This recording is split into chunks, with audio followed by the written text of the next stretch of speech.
Saya ke Pak Henry, ya, Pak Heri Mendrova dari CISA, ya. Oke, Pak Heri. Nah, ini sehat selalu, Pak, ya. Sehat. Semangat terus ini Pak Heri. Nah, dalam memberikan respon-respon yang terkini, tercepat. Nah, ini kok bisa, Pak? Ini ngobrol santai dulu ya. Kok bisa memberikan respon cepat gitu loh ya, ketika ada satu peristiwa ini? Apa rahasianya? Ya, memang kewajiban saya ya untuk bisa menyampaikan gagasan yang menurut saya berimbang.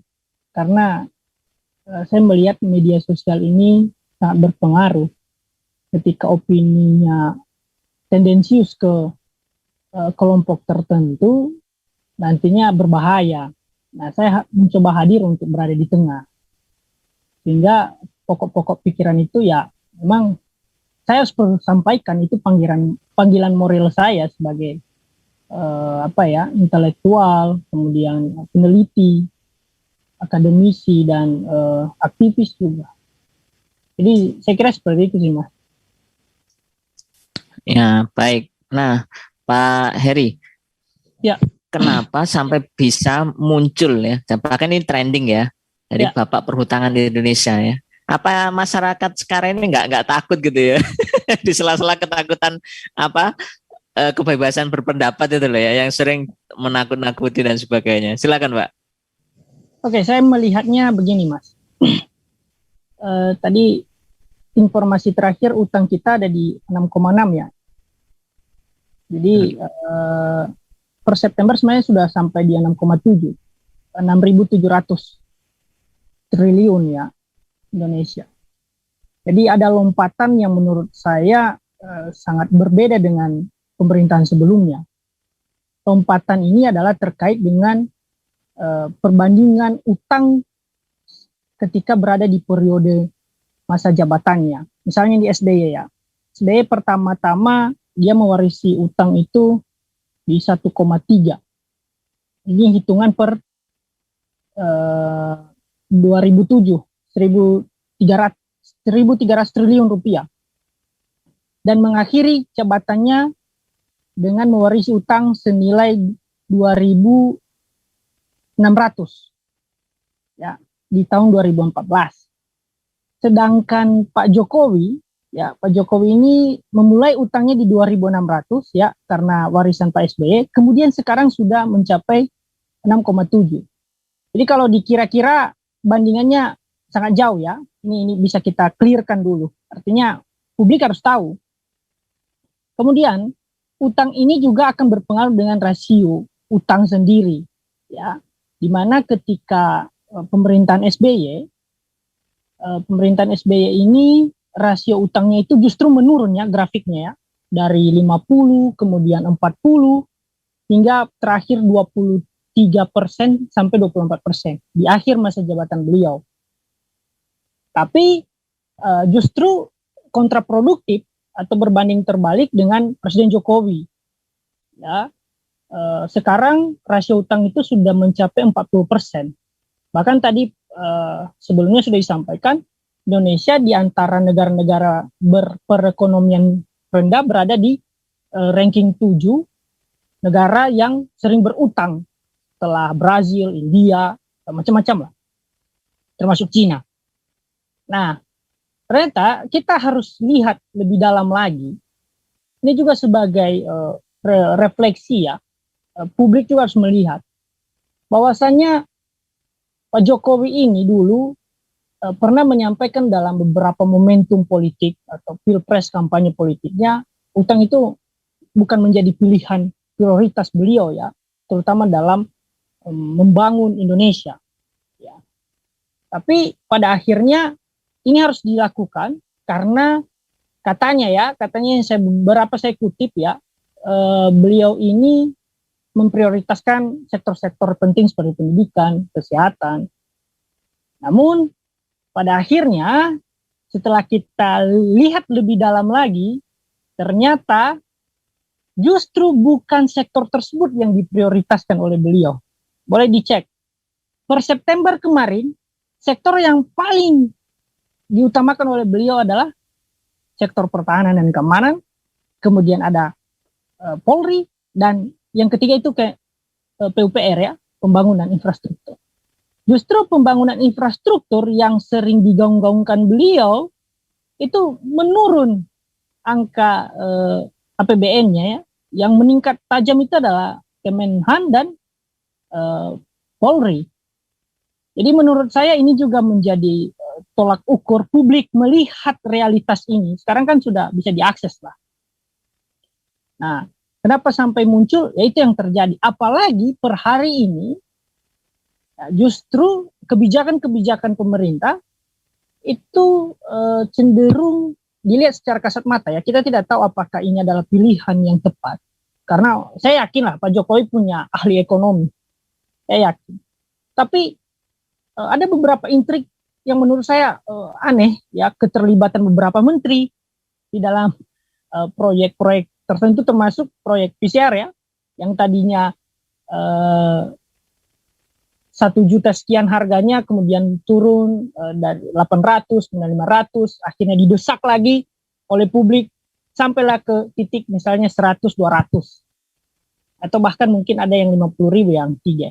Bahkan sekarang sudah dihapus yang namanya PCR. Nah, kita tidak tahu ya apakah karena desakan publik. Nah, ini juga jadi evaluasi sehingga timbullah keresahan masyarakat dan juga krisis kepercayaan tadi kepada pemerintah. Karena apa yang diucapkan tadinya justru berbanding terbalik. Terlepas apapun per hari ini adalah alasannya pandemi. Tetapi sebagai seorang presiden yang memiliki berbagai macam trik dan juga SDM yang saya kira bisa setidaknya meminimalisasi rasio utang ya, terutama rasio utang karena sudah mencapai 40%, dan rasio utang 40% ini sudah hampir menyamai ya rasio utang ketika Pak SBY diwarisi utang dari Orde Baru, kemudian Reformasi, kemudian Mega. Ya, itu sekitar 50% pada saat itu. Dan kebijakan Pak SBY ya, saya kira berusaha untuk meminimalisir dan terbukti rasio utang itu tinggal 20%. Nah, saya sarankan sebenarnya Pak Jokowi untuk meniru hal ini atau belajar dari Pak SBY ya, saya sarankan. Atau ahli ekonomi pada saat Pak SBY memerintah. Setidak-tidaknya seperti itu. Harus saling sharing lah. Tidak boleh gengsi antara pemimpin, karena ini bukan soal gengsi lagi, tetapi untuk mengutamakan kepentingan bersama. Bahkan mungkin ini bisa menjadi refleksi tersendiri, bolehlah dibandingkan dan boleh dikoreksi, dan ini terpampang nyata. Seperti itu sih Mas, pandangan saya. Iya Pak Heri, ini sangat menarik ya kalau kita dari sisi yang lain. Nah Pak, apakah tidak memungkinkan gitu ya rezim ini menolak, sudahlah nggak usah berhutang, hutang kemarin aja belum dilunasin gitu loh. Kita kan belum pernah mendengar tuh ya. Bahkan mungkin saja ya di tengah-tengah kampanye pada waktu Pilpres juga hal-hal seperti ini mungkin jarang disentuh. Yang disentuh kan kesejahteraan, gitu kan ya. Kemudian misalnya pengelolaan pertanian, ya, kemudian juga buruh dan sebagainya. Tapi perihal utang ini sedikit sekali yang disinggung. Mungkin pertanyaan dari waktu debat juga mungkin ini akan menjadi bumerang ya bagi siapapun yang jadi presiden kan gitu, bahwa sebetulnya Anda menjadi presiden itu bukanlah orang independen, karena Anda jadi presiden itu orang yang mewarisi utang. Nah, bisa nggak pemimpin-pemimpin yang memimpin negeri ini ya, baik yang nanti akan datang itu menolak utang gitu loh Pak? Saya pikir begini sih Mas ya, utang ini di masa pandemi semua negara punya utang ya. Jepang, Amerika, Cina itu tertinggi, 1, 2, 3 lah utang mereka. Tetapi bagi Indonesia, kalau dilihat dari sisi Indonesia seharusnya ya harus meminimalisasi, bukan semakin meningkat. Ya. Nah, kenapa tidak? Kenapa? Pasti saya yakin bisa lah untuk mengatasi hal itu. Saya yakin. Saya sudah sampaikan tadi, tim ekonomi beliau sampai ada staf khususnya di berbagai lini sektor. Saya pikir sumbangan pemikiran mereka udah luar biasa. Tapi mampu nggak itu diterapkan? Karena persoalannya begini, saya yakin di pemerintahan ini bukan mengutamakan ide, tetapi mengutamakan sesuatu yang berkuasa ya, seperti oligarki. Nah, kepentingan oligarki ini yang menurut saya akhirnya membebani dan berimplikasi pada utang. Nah, coba kita lihat aja seperti tudingan miring ya, tudingan minor yang mengarah ke beberapa menteri yang berbisnis dengan PCR.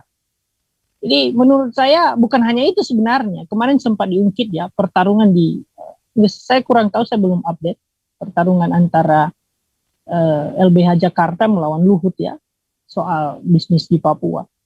Saya kurang mengupdate. Tapi apakah itu benar ya, kita lihat aja ke depan. Nah, ini yang menjadi evaluasi sendiri.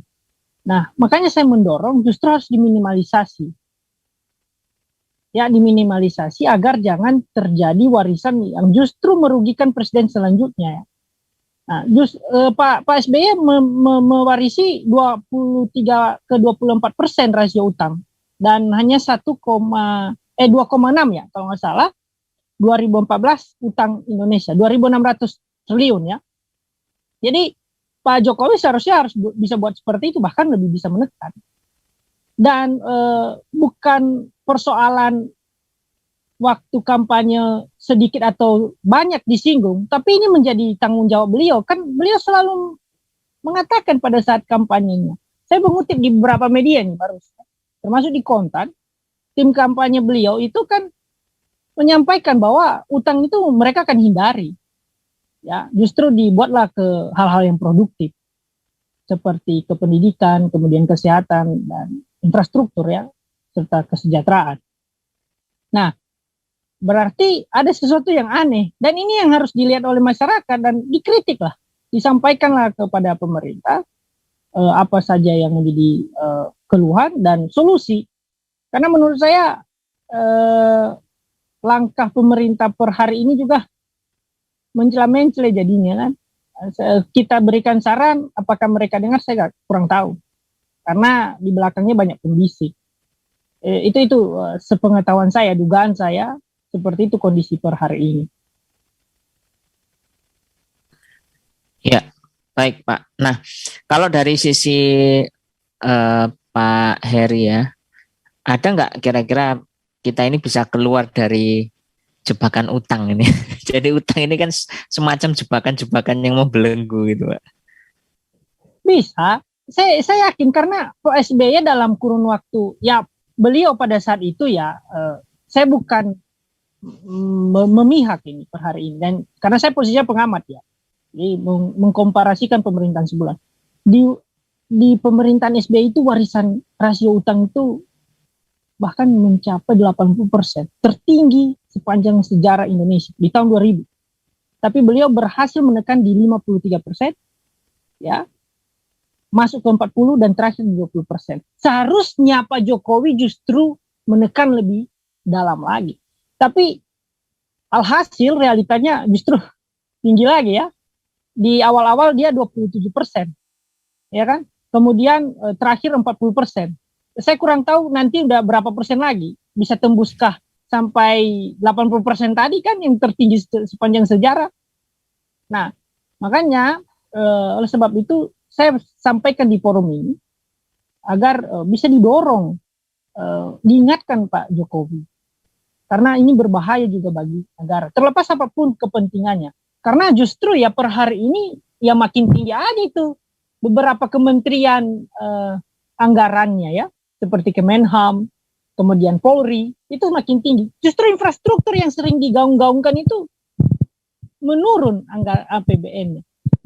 Solusinya pasti timnya bisa lah mengetahui apa sebenarnya kekurangan dan kelebihan, termasuk belajar ke pemerintahan sebelumnya. Bisa menekan sampai berapa persen. Pak SBY saja bisa, apalagi Pak Jokowi. Saya kira seperti itu.